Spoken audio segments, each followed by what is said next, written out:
Hello friends, welcome back to our channel. आज हम इस वीडियो में बात करेंगे कैनरा बैंक के बारे में। और आप सभी को पता है कि हमने कितनी बार गवर्नमेंट बैंक्स के बारे में बात की है, चाहे वो बैंक ऑफ बड़ौदा हो, चाहे वो पीएनबी हो या फिर यूनियन बैंक हो। हमने तीनों ही बैंक पे बड़ी ज़बरदस्त निचले स्तरों पर पकड़ा था इन तीनों ही बैंक को।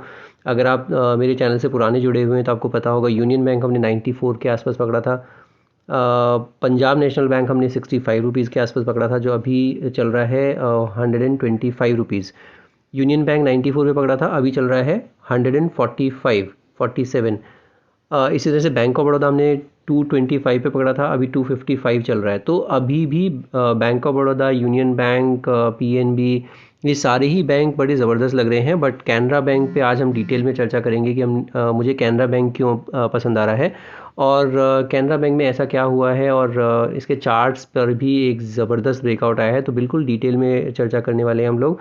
तो बिल्कुल चिपक के बने रहिएगा एंड तक, बिल्कुल स्किप करके वीडियो मत देखिएगा, अदरवाइज़ हो सकता है आपको लेवल्स मिस आउट हो जाएं। अगर आप मेरे चैनल पर नए हैं तो आप मेरा चैनल ज़रूर सब्सक्राइब कर लीजिए, बेल आइकन दबाना बिल्कुल मत भूलिएगा, बिकॉज जब भी मैं कोई नई वीडियो डालूँ आपको सबसे पहले नोटिफिकेशन आ जाए।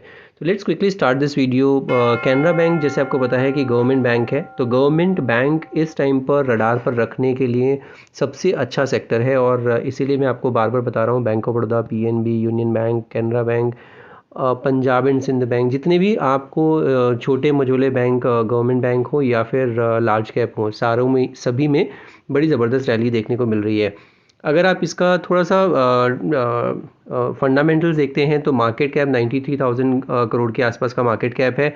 अभी 514 पर क्लोजिंग दी है, जबकि 522 का 52 वीक हाई है। तो 52 वीक हाई के आसपास ही चल रहा है, तो बहुत बढ़िया है।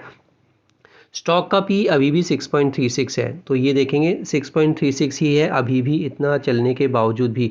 बुक वैल्यू क्या है? 430। तो प्राइस टू बुक क्या हो गया? प्राइस टू बुक ऑलमोस्ट 1.1 1.2 के आसपास होगा। प्राइस टू बुक है 1.2, ये देखिए। तो प्राइस टू बुक अभी भी इतना सस्ते में मिल रहे हैं ये सारे ही बैंक, इतना चलने के बावजूद भी। तो और क्या चाहिए आपको? रिटर्न ऑन इक्विटी 14.8%, जो कि बहुत ही बढ़िया एक फंडामेंटल पैरामीटर होता है। अगर आप इसका डिविडेंड यील्ड भी देखते हैं तो 2.33% का डिविडेंड यील्ड है। इंडस्ट्री का पी 9.62 है, बट इसका पी कितना है? 6.36। तो अभी भी इंडस्ट्री के पी से भी सस्ता दिखता है। प्रमोटर की होल्डिंग 63% है, तो वो भी बढ़िया है। और प्रॉफिट आफ्टर टैक्स तो आप देख सकते हैं 14,663 करोड़ का प्रॉफिट आफ्टर टैक्स है। तो बहुत ही अच्छे पैरामीटर्स हैं। अगर आप इसका क्विकली, मैं आपको एक बार ये भी दिखा देता हूँ कि एक कंपैरिजन तो आप देख सकते हैं प्राइस अर्निंग के पॉइंट ऑफ व्यू से। Union bank 8.31, bank of Baroda 6.99, Punjab national bank, क्योंकि जिस तरह से ताबड़तोड़ चला है पंजाब नेशनल बैंक ऑलमोस्ट दुगना हो गया है, 18.10। स्टेट बैंक ऑफ इंडिया 8.43, इसी तरह से कैनरा बैंक 6.36। तो जितने भी बैंक्स मैंने अभी हाल फिलहाल में बताए आपको, उसमें सबसे जो सस्ता दिखता है वो है कैनरा बैंक। और ऐसा नहीं है कि कैनरा बैंक कोई छोटा बैंक है। अगर आप इसमें अगर आप प्राइस टू बुक भी देखते हैं तो प्राइस टू बुक है ऑलमोस्ट स्टेट बैंक का 1.62, पीएनबी का अभी भी 1.34 ही है, जबकि इतना चलने के बावजूद भी। बैंक ऑफ बड़ौदा का अभी भी 1.26 ही है, यूनियन बैंक का अभी भी 1.29 है, और कैनरा बैंक का देखेंगे तो 1.20 ही है। तो प्राइस टू बुक के पॉइंट ऑफ व्यू से अभी भी बहुत सस्ते हैं ये सारे ही बैंक्स। एक बार मैं आपको सीधे लेके चलता हूँ शेयर होल्डिंग पैटर्न पर, जो कि बहुत इंपॉर्टेंट है। और शेयर होल्डिंग पैटर्न में आप देखते हैं तो प्रमोटर की होल्डिंग तो कांस्टेंट ही है, इनफैक्ट 62.93%। बट अगर आप एफ की होल्डिंग देखते हैं तो एफ इसमें ज़बरदस्त एक्यूमुलेट कर रहे हैं, और सितंबर में देखेंगे तो ऑलमोस्ट 1% और इसमें एक्यूमुलेट किया है। और उसके बाद अभी फिर से दिसंबर क्वार्टर में फिर से 1% एक्यूमुलेट किया। तो एफ इसमें चेक इन कर रहे हैं। और अगर डी भी देखते हैं तो वो भी 15% 14% के आसपास बने हुए हैं। तो डी थोड़ा थोड़ा माल छोड़ रहे हैं, और एफ उस माल को ले रहे हैं। पब्लिक की होल्डिंग अगर देखते हैं तो पब्लिक की होल्डिंग हमेशा मैं बताता हूँ बिल्कुल एफ डी के अपोजिट चलती है, और वही एक इंडिकेशन होता है कि आपको उसमें बने रहना है। जबकि आप रिटेल इन्वेस्टर हैं तो आपको बिल्कुल ये ध्यान रखना है, अगर पब्लिक की होल्डिंग कम हो रही है और एफ डी अपना जो पोजीशन बना रहे हैं, तो आपको एफ और डी के साथ ही रहना है। तो इसलिए कैनरा बैंक मुझे बहुत बढ़िया लग रहा है। एक बार चार्ट पर भी मैं आपको दिखा देता हूँ चार्ट पर कैसा दिख रहा है, और हम तीनों ही टाइम फ्रेम पर बात करेंगे। और उसमें जो ब्रेकआउट आया है वो बड़े लंबे टाइम फ्रेम पर आया है, वो एक बार देख लेते हैं। तो ये मैंने कैनरा बैंक का डेली का चार्ट लगाया है। डेली के चार्ट में आप देख सकते हैं किस तरह की ज़बरदस्त रैली देखने को मिली है। और अगर आप देखते हैं हाल फिलहाल में ही एक जो ये रेड कैंडल बनी थी, ये आपको दिखाता हूँ मैं। ये जो रेड कैंडल बनी थी, इसको पूरी रेड कैंडल को पूरा इसके ऊपर चला गया है। और इसके ऊपर जाने का मतलब क्या हुआ, इसको एक छोटा सा हर्डल था, उस छोटे से हर्डल को क्रॉस कर गया है ऑलरेडी। वो हर्डल किस लेवल का था, 480 लेवल का था। और जो इसने लो बनाया था वो बनाया था 440। तो ऑलमोस्ट इसका जो नेक्स्ट पड़ाव देखने को मिल रहा है वो 520 का, छोटे टाइम फ्रेम पर 520 का टारगेट देखने को मिल रहा है, जो कि बिल्कुल अचीव हो सकता है आने वाले कुछ ही समय में। आरएसआई देखते हैं तो 75 का आरएसआई है, तो वो भी बहुत बढ़िया लग रहा है। और आप देखेंगे किस तरह का एकदम बुल रन में चल रहा है, कितने टाइम से एकदम 20 डेमा से नीचे जा नहीं रहा है, 20 डेमा पर सपोर्ट ले रहा है बार बार। तो डेली के चार्ट पर आप देखते हैं तो अक्टूबर नवंबर से यहाँ पर देखेंगे जितनी बार भी इसने नीचे आया वो इसने हर बार 20 डेमा पर ही सपोर्ट लिया है। तो एक बहुत अच्छी एक फितरत हो गई इस पर्टिकुलर चार्ट की कि 20 डेमा से नीचे नहीं जा रहा है। अभी 20 डेमा कहाँ है, इसका 392 के आसपास 20 डेमा है। नहीं सॉरी, इसका 470 के आसपास इसका 20 डेमा है। और 470 पर ही मैंने ये ग्रीन कलर की लाइन भी लगाई हुई है। ग्रीन कलर की जो लाइन लगाई है इसका मैं सिग्निफिकेंस अभी थोड़ी देर में बताता हूँ। आप बिल्कुल बने रहिएगा इस वीडियो में। और अगर आपको वीडियो पसंद आ रही हो तो आप मेरी वीडियो को लाइक भी कर सकते हैं। तो ये जो 470 है इसका एक स्टॉप लॉस लगा के रख सकते हैं, क्योंकि एक ये इंपॉर्टेंट लेवल है, क्योंकि हर बार यहीं पर ही सपोर्ट ले रहा है। 470 क्लोजिंग बेसिस पे अगर ये काट के नीचे क्लोजिंग दे देता है, एक बार के लिए निकलने में कोई हर्जा नहीं है अगर आपका अच्छा खासा पैसा बन रहा है तो जैसे मैंने आपको पीएनबी में बताया था, मैंने 95 पे एक बार प्रॉफिट बुक किया और 100 के ऊपर जब ये इसने ब्रेकआउट दिया, मैंने 100 के ऊपर फिर से पोजीशन बनाई। तो वही एक तरीका है। अगर आपको लगता है कि एक आपका टारगेट अचीव हो गया है, जैसे मैंने 65 पर लिया था, मैंने आपको बार बार हर वीडियो में बताया था 95 मेरा टारगेट है, 97 मेरा टारगेट है। मैंने वहीं पर अपनी पोजीशन स्क्वायर ऑफ की, अपना पोजीशन पे टारगेट आया, मैं निकल गया। फिर वापस से ब्रेकआउट आया तो वापस आप एंटर कर सकते हैं। इसी तरह से कैनरा बैंक में भी अगर एक बार 470 तोड़ देता है तो निकलने में कोई हर्जा नहीं है। उसके बाद फिर से ब्रेकआउट आएगा, फिर हम इसमें चढ़ जाएंगे इस गाड़ी में। तो ये एक ध्यान रखने की चीज़ है आपके लिए। और अगर आप आरएसआई देखते हैं डेली के चार्ट पर, तो वो भी 75 आरएसआई है, तो वो भी बहुत बढ़िया लग रहा है। एक बार वीकली के चार्ट पर देख लेते हैं, वीकली के चार्ट पर कैसा पॉइज्ड है। और वीकली के चार्ट पर भी आपको दिखेगा कि बहुत ही बढ़िया चार्ट पैटर्न्स बने हुए हैं।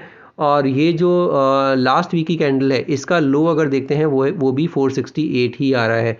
तो अगर आपको स्टॉप लॉस लगाना है तो स्टॉप लॉस एकदम कायदे का आपका 468 470 जो मैंने बताया, वो बहुत ही बढ़िया स्टॉप लॉस की तरह काम करेगा आपके लिए। टारगेट्स इसमें जो डेली के चार्ट है उसमें बहुत छोटा टारगेट है 520 का।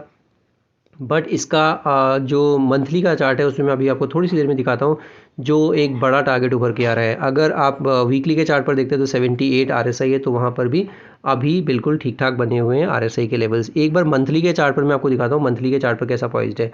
मंथली के चार्ट पर मैं जैसे ही इसको स्क्वीज़ करता हूँ चार्ट को, तो आपको दिखेगा कि कितना पुराना एक ये लेवल था जो कि बार बार यहीं पर ही रेजिस्टेंस ले रहा था।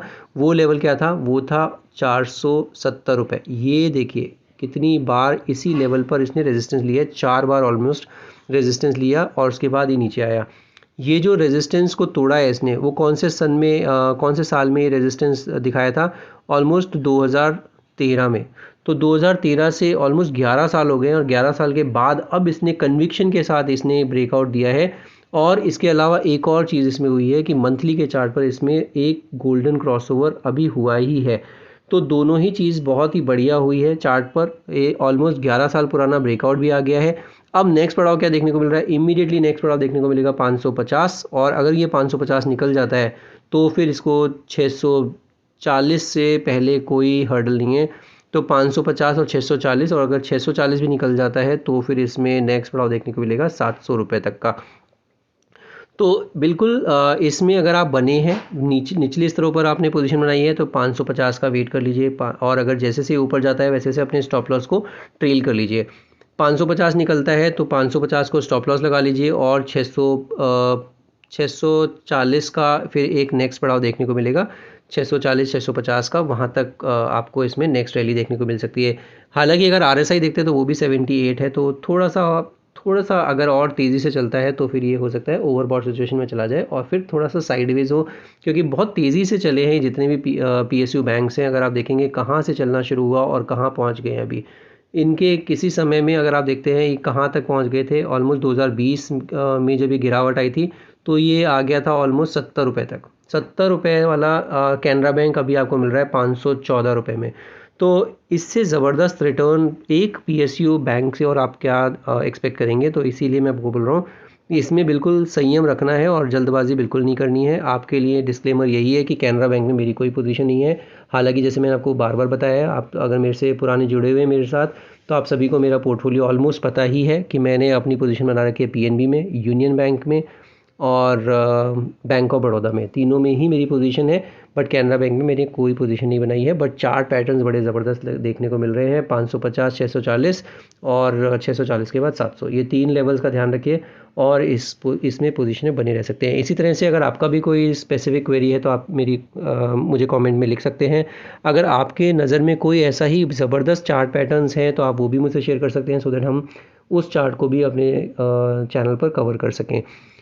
अगर आपको वीडियोस पसंद आ रही हैं और कंटेंट अच्छा लग रहा है, कुछ सीखने को मिल रहा है, तो आप मेरी वीडियोस को लाइक भी कर सकते हैं। और अगर आपने मेरा चैनल अभी तक सब्सक्राइब ही नहीं किया है तो क्विकली मेरा चैनल सब्सक्राइब कर लीजिए, बेल आइकन दबाना बिल्कुल मत भूलिएगा। आज की वीडियो में सिर्फ इतना ही। Will see you in the next video. Thank you so much for watching this video.